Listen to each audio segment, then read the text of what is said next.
All righty, I'm here with Coach Hallmark. We're finishing off a weekend at Dallas Baptist. Looking forward to traveling to Austin to take on Texas, and then opening up conference play with Charlotte in Charlotte. Coach, if you want to get us started with an opening statement.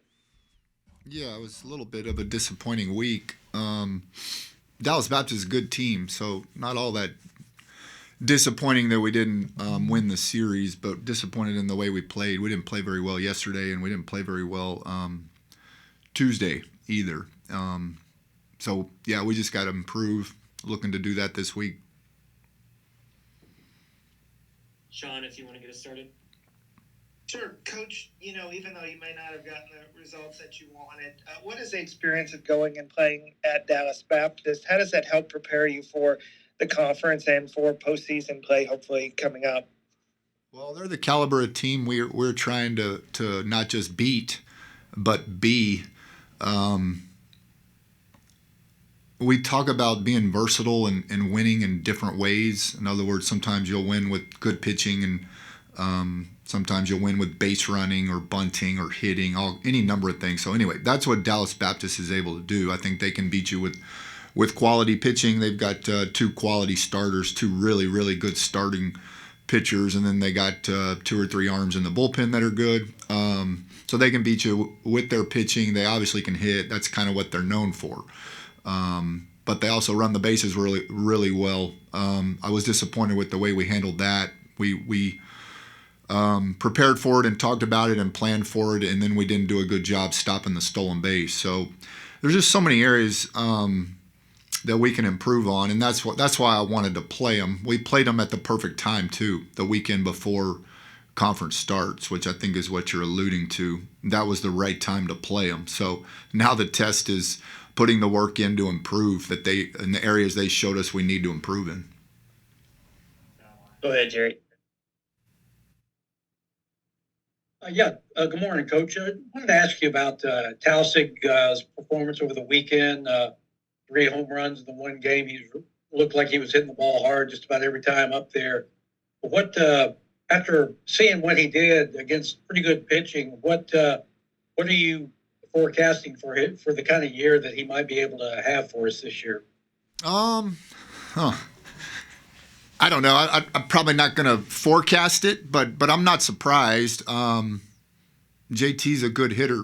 He made that step last year. I think Coach Aguayo and I were pretty confident coming into the season that he'd have a good year. How good, I don't know. Obviously, he was really good this weekend. Even Sunday, I don't think he had a hit yesterday, but he put some good at-bats together. So yeah, I'm not surprised, and I probably won't give you a forecast in terms of stats, but I do expect him to continue to put together good at-bats, and we'll see where the numbers end up. But he's going to be a good hitter. Coach, is it still a challenge for a tall guy like James to hit for average against the pitching that you see on a day-to-day basis? It is. Yeah, his height is actually probably a disadvantage. We could get into baseball philosophy a lot. I think his height is a disadvantage as a hitter, which I think is what you're alluding to, because his strike zone is so big. Some of the best on base percentage and batting average guys over the years are not tall hitters. So, but one thing JT does well is he knows his strengths. His strength is the pitch that's a little bit up. And he does a really good job of going for that pitch. And he's gotten better at laying off the pitch down. Of course, if it's down and it's a strike, at some point he's going to have to swing at it. And he does. And he's gotten better, a little more what we call using his legs, using his back leg to handle that low pitch. You got to use your legs a little bit in the mechanics of the swing. And he's made that adjustment. He worked on it really hard last year.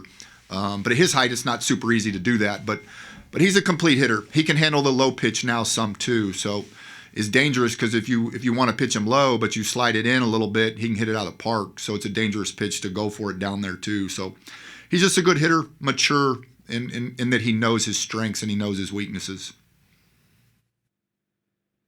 Sean? Coach Robert Orlowski, 6 appearances, 6 wins, tops in the nation. You don't see that a lot. He's been effective against all kinds of different teams. How's he been able to do that this year? He's a competitive kid. He's a competitive person. Saturday I think he got the win Saturday. He would tell you too. He didn't pitch well. He's built to go long. He's not the normal closer reliever. We use him a little different. So that's a testament to Rob. He's durable. He's physically strong.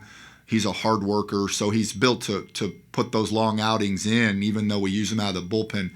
But he didn't do a good job throwing his off-speed pitches for strikes Saturday. That's why he gave up a couple runs.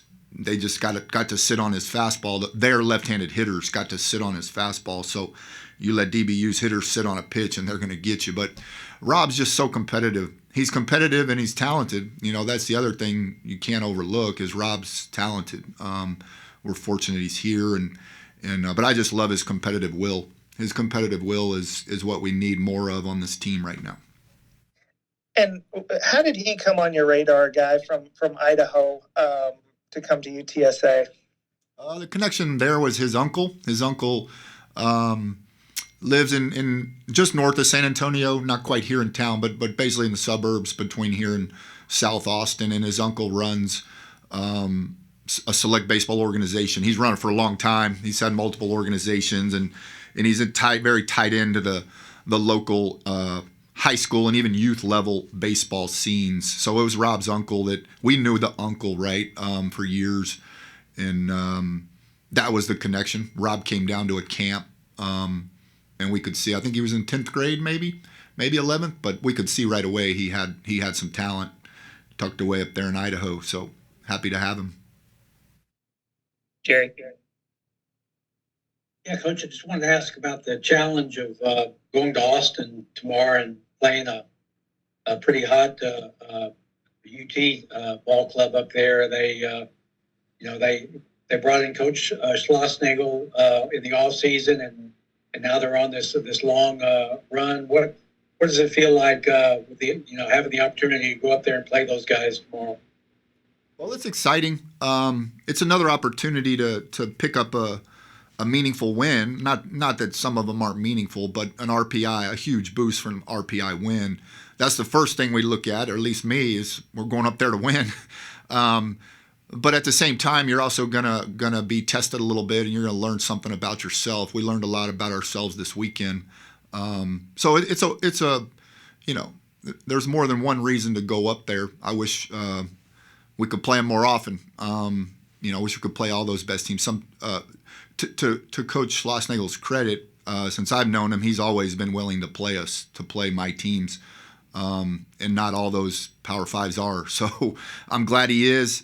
He's a very confident coach. He's a terrific coach. So they'll be prepared. They'll be ready. But it's just another great opportunity for us. So we're looking forward to it. What's the confidence level in your clubhouse right now? I mean, I know the series didn't go quite as you wanted it to go up in Dallas. They hit y'all pretty hard a couple of those games. What's the confidence level going into Austin? To be real transparent, Jerry, I don't know. The confidence level with our bats and our position players is terrific. It's fine. It's where it should be. Some of these pitchers were a little bit shocked, I think. And they shouldn't be. I mean, DBU's good. Like, the message we try to send is not the hits. The base hits and the home runs is not the problem. That's what good hitters do. The problem is the free pass. And the problem is the strike percentage. And that's what we talked about going into this. That's what we always talk about. Me and you even too. It's like eliminate the free pass and throw more strikes than the other team. We didn't do that. Even in the game we won, our strike percentage was below theirs. We did have less free pass than them in the game we won. But that continues to be the message. That's what we failed at this weekend. Again, to be 100% transparent, I think we failed at it because they feared the bat. They feared getting hit. And that's called growing up. You're going to get hit. I mean, you turn on a big league game, those guys, Max Scherzer and whoever, the top pitchers in the game, they get hit sometimes. So I wasn't even all that disappointed in Zach Royce. He just got hit. I was disappointed in some of the pitching later that avoided the bat and put us in negative situations with the walk and just pitching behind in the count. That's where we need to grow up and get better. And we'll see. The challenge is there. I'm not telling you anything they haven't heard. So that's the challenge. All righty. Thanks, Coach. Thanks, Coach. Yep. Thanks, Caden. Yes, sir.